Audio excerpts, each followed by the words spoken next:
Замислете селска вила, каде посетителите плаќаат колку што се задоволни од храната. И сето тоа веднаш под Пелистер. Звучи лудо, нели? И што е уште поинтересно, ја води поранешен фудбалер. Ајде да ја видиме неговата приказна.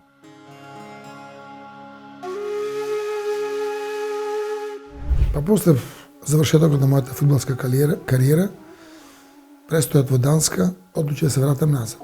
Кога видов дека какви можности имаме, и патувајќи низ Европа, низ светот, видов дека ние имаме природа, вода, воздух. Така почев се реновирање на старата куќа, која в година прави веќе 100 години.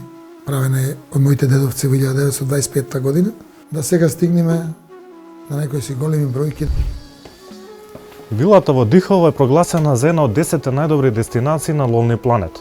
Туристи од целиот свет доаѓаат токму тука за да преспијат во автентична македонска селска куќа, да ја пробаат локалната храна и да уживаат во природните убавини на Пелистер.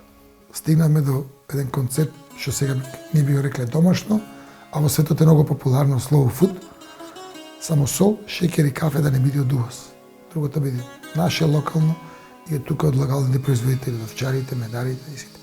Македонските дестинации нудат огромен потенцијал за развој на алтернативниот и селскиот туризам, кој за споредба со масовниот туризам е поодржлив, го вработува локалното население и носи дополнителна вредност за гостите. 90% се сите активни.